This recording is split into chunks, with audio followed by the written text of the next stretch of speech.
Salut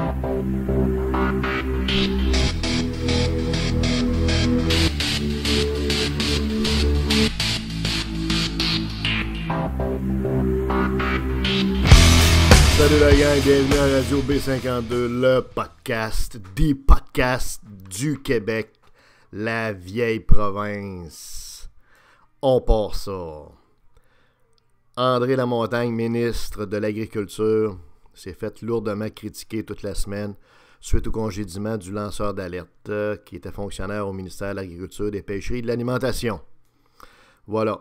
Alors, il y a des critiques qui étaient certes méritées, c'était certainement pas habile, mais il faut voir au-delà de ça. Nous, on a fait des recherches, on a contacté des gens, et on va vous arriver avec un angle de traitement de la nouvelle qui va vous surprendre, mais qui dit vraiment beaucoup plus ce qu'il y en est derrière ça. Parce qu'en dessous de la couverte, quand on la lève, c'est pas beau. C'est ce qu'on va vous expliquer.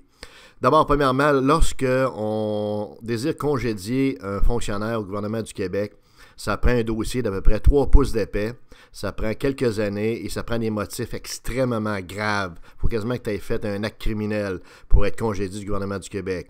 Là, on parle d'un lanceur d'alerte, à ce que je sache, et non pas un lanceur de grenades ou de bombes. OK?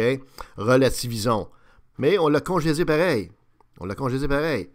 Alors, premièrement, est-ce qu'il y a eu une démarche auprès des relations humaines, le département des relations humaines, des ressources humaines pour être capable de vraiment monter un dossier, comme on vous l'a dit? Ça, c'est la première des choses dont il faut s'assurer, dont le sous-ministre doit s'assurer. La deuxième des choses, comme ça a été dit, c'est un acte administratif, un congédiement, c'est pas une décision politique. Donc, c'est au sous-ministre à prendre la décision et à l'assumer et à la défendre, la décision.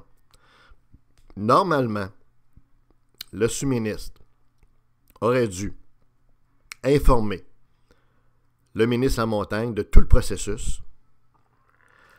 Ça, c'est la première des choses. Pour s'assurer que toute la démarche, la procédure extrêmement lourde et complexe là, au gouvernement pour mettre quelqu'un dehors, ça, c'est la première des choses. Mais avant toute chose, on aurait dû se demander, est-ce qu'au lieu de le mettre dehors, de le congédier, est-ce qu'il n'aurait pas été plus à propos, plus habile, surtout avec l'arrivée d'un nouveau gouvernement, à peine élu il y a quelques mois, au mois d'octobre 2018, est-ce qu'il n'aurait pas été plus habile de la part du sous-ministre et de son équipe de suspendre, avec ou sans solde, de suspendre temporairement l'employé en question, de façon à attacher les choses comme il faut, de façon à faire des vérifications, des doubles vérifications, s'assurer de bien attacher ça politiquement avec le cabinet du ministre, pour pas que justement que ça ait de rebondissement comme ça en a eu pendant toute la semaine. Vous voyez un peu l'idée?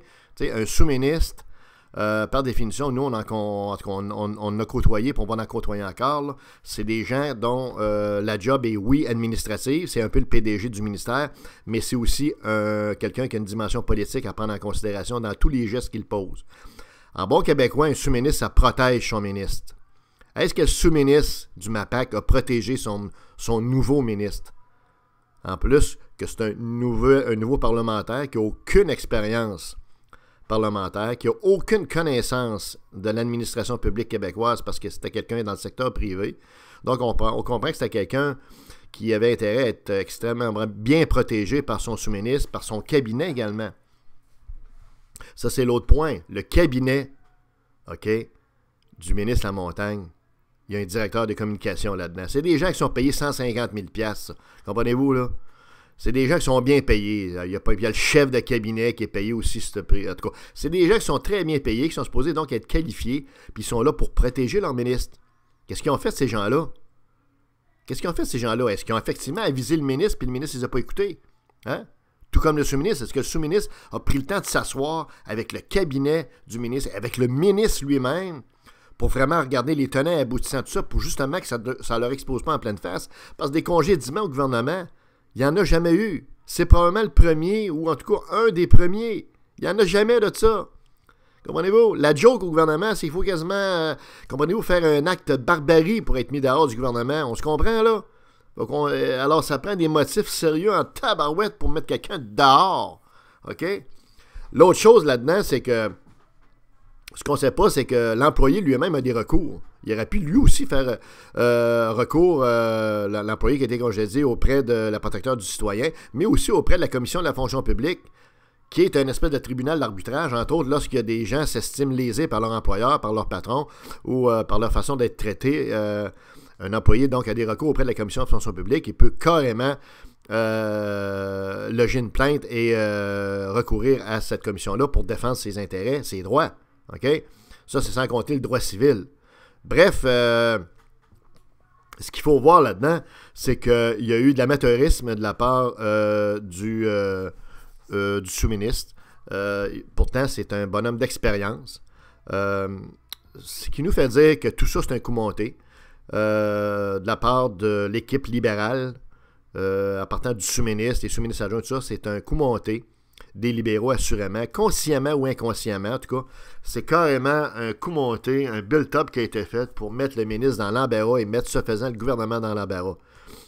La première chose qu'un nouveau gouvernement devrait faire lorsqu'il entre en fonction, surtout un nouveau gouvernement qui est là pour la première fois, c'est de remplacer tous les sous-ministres qui sont là, qui sont tous des libéraux rouges. Et quand tu es sous-ministre, là, sous un gouvernement du Parti libéral du Québec, ça veut dire que tu es d'abord et avant tout rouge foncé avant d'être compétent. On se comprend?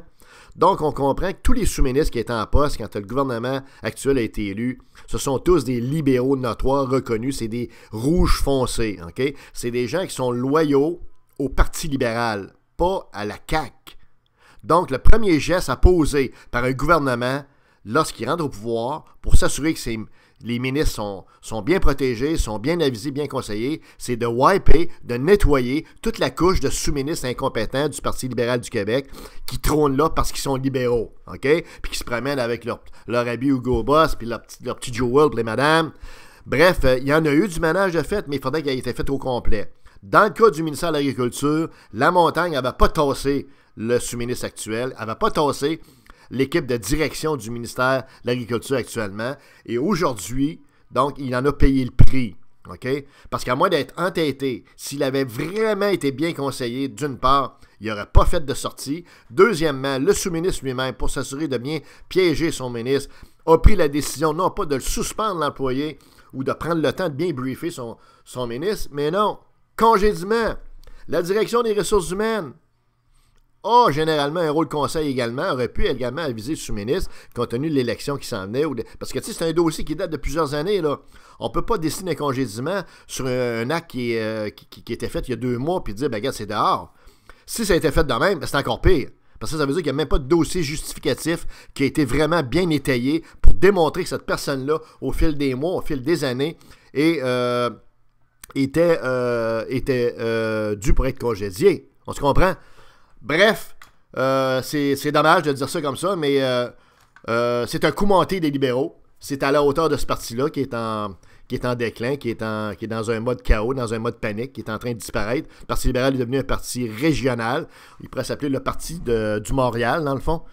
Et par contre, j'espère que c'est une leçon pour la CAQ également, surtout pour le ministre de la Montagne. Il faut absolument qu'il s'assure d'avoir des gens loyaux, des gens qui vont le supporter, qui vont le conseiller puis bien l'aviser. Sinon, il pourrait se retrouver encore dans le trou parce que c'était pas un gars du public, c'est un gars du privé.